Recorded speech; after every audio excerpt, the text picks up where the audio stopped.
आइए झारखंड का एक समृद्ध ज़िला लोहरदगा के बारे में बातें करते हैं। लोहरदगा छोटा नागपुर के पठार पर बसा 7 प्रखंडों और 354 गांवों का एक छोटा सा आदिवासी बहुल ज़िला है लोहरदगा। 4,61,000 की आबादी वाला लोहरदगा झारखंड की राजधानी रांची से पश्चिम दिशा में लगभग 75 किलोमीटर की दूरी पर स्थित है।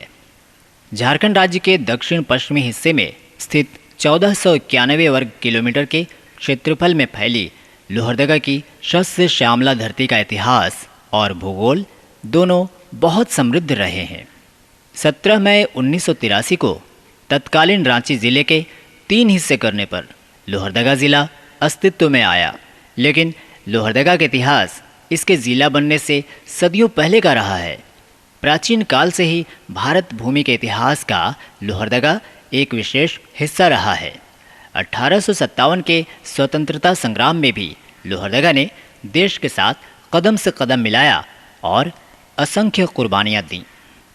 लोहरदगा का भूगोल 23 डिग्री और 30 मिनट उत्तर से 23 डिग्री 40 मिनट उत्तर के अक्षांश और 84 डिग्री 40 मिनट से 84 डिग्री 50 मिनट पूर्वी देशांतर रेखाओं के बीच लगभग 575 वर्ग मील के क्षेत्रफल वाले लोहरदगा की कुल आबादी लगभग 4,61,000 और जनसंख्या घनत्व 310 प्रति वर्ग किलोमीटर है। प्राथमिक से लेकर उच्च शिक्षा के लगभग 650 संस्थानों की मेहनत का असर है कि लोहरदगा ज़िले की साक्षरता 68% से भी अधिक है। हिंदी, कुड़ुख, नागपुरी, मुंडारी और आसुरी आदि विविध बोलियों और भाषाओं की धरती लोहरदगा को शंख, कोयल, फूलझर और नंदिनी जैसी मातृतुल्य नदियों का जल समृद्ध और उर्वर बनाता है। मुंडारी भाषा में लोर अदगा शब्द का अर्थ भी यही है, नदी किनारे का गांव। लोहरदगा का इतिहास में लोहरदगा का प्राचीन उल्लेख भगवान महावीर के आगमन काल में लोहंगज नाम से मिलता है, जहां महावीर स्वामी के पवित्र चरण पड़े। वर्ष 1987 में पहली शताब्दी ईसा पूर्व का स्वर्ण सिक्का भंडरा प्रखंड के कसपुर ग्राम से प्राप्त हुआ, जो खुखरा परगना की उपराजधानी भी रही है। लोहरदगा मध्यकाल में भी एक महत्वपूर्ण स्थल के रूप में अपनी पहचान संजोए रहा। मध्यकालीन इतिहास के सबसे महत्वपूर्ण ग्रंथों में से एक, अकबर के नवरत्नों में से एक अबुल फजल द्वारा रचित आईने अकबरी में किस्मत लोहरदगा के नाम से लोहरदगा का जिक्र आता है। यही वो समय था जब आधुनिक काल में बॉक्साइट की नगरी के रूप में जाने जाने वाले इस शहर को अपना मौजूदा नाम मिला, लोहरदगा। लोहरदगा का शाब्दिक अर्थ है लोहा गलाया जाने वाला स्थान। प्रथम स्वाधीनता संग्राम का काल लोहरदगा के इतिहास का स्वर्ण युग है। इस काल में लोहरदगा विद्रोह के प्रमुख केंद्र के रूप में कभी नहीं जाना गया, लेकिन इस धरती के वीरों ने जो कुर्बानियाँ इस देश की मुक्ति के लिए दी, वो देश के अन्य हिस्सों में दी गई कुर्बानियों से कहीं भी कमतर नहीं आंका जा सकता। पांडे गणपत राय, वीर बुद्धू भगत, लालू टाना भगत और जात्रा टाना भगत की वीरता के किस्से आज भी लोहरदगा के युवाओं को देश पर अपना तन मन धन न्यौछावर करने को प्रेरित करते रहते हैं। अर्थव्यवस्था। वनों से आच्छादित लोहरदगा ज़िले की आबादी का लगभग 80% भाग कृषि पर आश्रित है। यहाँ मुख्य रूप से धान की खेती की जाती है। ज़िले के वो हिस्से जो सड़क मार्ग से जमशेदपुर, राउरकेला और रांची के बाज़ारों से जुड़े हुए हैं, वहाँ के किसानों ने अब सब्जियों की खेती पर ध्यान देना शुरू कर दिया है। खनन लोहरदगा की सबसे महत्वपूर्ण व्यापारिक गतिविधि है। लौह खनिज बॉक्साइट के प्रचुर भंडार वाला लोहरदगा बॉक्साइट नगरी के नाम से भी जाना जाता है। ज़िले के बगड़ू, पाखर, सेरिंगदाग और भूसाड़ तथा आसपास के क्षेत्रों में लौह अयस्क बॉक्साइट का खनन होता है। वर्तमान में यहाँ मुख्य रूप से हिंडाल्को कंपनी वर्षों से बॉक्साइट खनन के कार्य में अपने कर्मियों के साथ संलग्न है, लेकिन पहली बार कनाडा की कंपनी इंडाल ने वर्ष 1924 में इस क्षेत्र में बॉक्साइट खनिजों के खनन की शुरुआत की थी। पर्यटन और प्राकृतिक स्थल। लोहरदगा जिला प्रकृति की गोद में बसा एक सुरम्य स्थल है। वसुंधरा अपने अलग अलग रूपों में अपनी छटा और अपनी आभा बिखेरती रहती है। यहाँ के दर्शनीय स्थल इतने मनोहारी हैं कि यहाँ आने वाला सांसारिक चिंताओं और समस्याओं को भूलकर प्रकृति की मनोहारी छटा में खो जाता है। झारखंड का यह छोटा सा जिला अपने में कई मनोहारी दर्शनीय स्थल समेटे हुए है। आइए अवलोकन करें। चूल्हा पानी। लातेहार जिले के दियर जंघा, बोदा और लोहरदगा जिले के चूल्हा पानी गांव, जिसे स्थानीय भाषा में तीन सिमानी कहते हैं और जो आदिवासी समाज का अत्यंत पवित्र क्षेत्र माना जाता है। यह स्थल दामोदर नदी के उद्गम का स्थान है।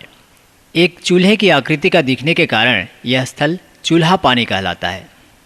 धार्मिक मान्यता के अनुसार इसी दामोदर के जल से राजा भागीरथ ने गंगा अवतरण का संकल्प लिया था और इसीलिए यह स्थल देवनद भी कहलाता है।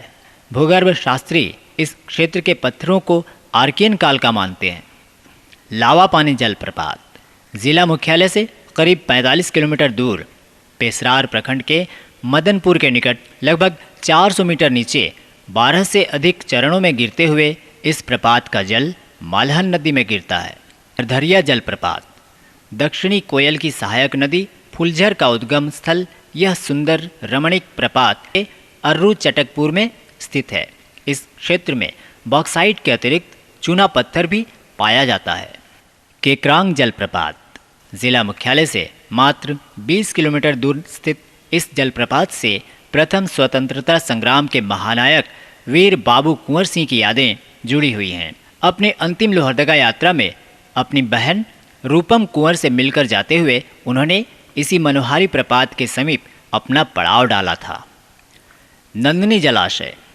1970 के दशक में बना यह जलाशय हर वर्ष प्रवासी पक्षियों के रूप में सैकड़ों विदेशी मेहमानों का स्वागत करता है और ज़िले के सबसे महत्वपूर्ण पर्यटन स्थलों में एक है। इस विशाल जलाशय से आसपास के लगभग 1200 हेक्टेयर से अधिक के खेती की प्यास बुझती है और खेती को संबल मिलता है। साल वनों से घिरे इस मनोहारी स्थल तक सड़क मार्ग से बहुत सुगमता से पहुंचा जा सकता है। निंदी जलप्रपात। पेसरार प्रखंड की तुइमो पंचायत में स्थित सेरेंगदाग पहाड़ी के नीचे स्थित यह प्रपात पनबिजली उत्पादन का एक महत्वपूर्ण केंद्र बनने की योग्यता रखता है। खकपरता शिव मंदिर। भारतीय पुरातत्व विभाग द्वारा संरक्षित यह शिवधाम 8वीं शताब्दी में निर्मित है। लोहरदगा जिले से केवल 8 किलोमीटर की दूरी पर स्थित यह स्थल शिवरात्रि एवं सावन महीने में दूर से आए शिव भक्तों की आस्था का केंद्र बना रहता है। कोराम्बे महाप्रभु। यह स्थल छोटा नागपुर की हल्दी घाटी के नाम से जाना जाता है। इस स्थान पर खुखरा परगना और सरगुजा नरेश के बीच वर्ष 1476 में भयंकर युद्ध हुआ था। इस युद्ध में सरगुजा नरेश की करारी हार हुई थी। कोराम्बे में रानी टुंगरी और राजा टुंगरी के नाम से 2 पहाड़ भी है, जिनके मध्य के मार्ग के किनारे पुराने महल के भग्नावशेष दिखाई पड़ते हैं। रानी टुंगरी के ऊपर पूरे साल पानी से भरा रहने वाला एक तालाब और कूप है। इस तालाब की मिट्टी के लेप से चर्म रोगों में लाभ पहुंचता है। शिखर पर एक सुंदर शिवलिंग धारण किए यह पर्वत अनेक औषधीय और दुर्लभ जड़ी बूटियों से समृद्ध है। अखिलेश्वर धाम। भंडरा प्रखंड मुख्यालय से सिर्फ 2 किलोमीटर की दूरी पर स्थित यह रमणीक स्थल शिव भक्ति का एक प्रमुख केंद्र है। 8वीं शताब्दी में पहाड़ पर निर्मित इस मंदिर के पुराने अवशेष अभी भी इसके प्राचीन होने की गवाही देते हैं। यह मंदिर अखिलेश्वर बांध के समीप स्थित है, जो इसे अत्यंत रमणीक स्थल बनाता है। यहीं पर जगन्नाथ महाप्रभु की मौसी बाड़ी भी है। सावन मेला में पहले भी शिव भक्तों से भरा रहने वाला यह क्षेत्र जिला प्रशासन द्वारा सुविधाजनक सीढ़ियों और विवाह मंडप का निर्माण करने के बाद एक रमणीक पर्यटन केंद्र के रूप में अपनी पहचान बनाता आ रहा है।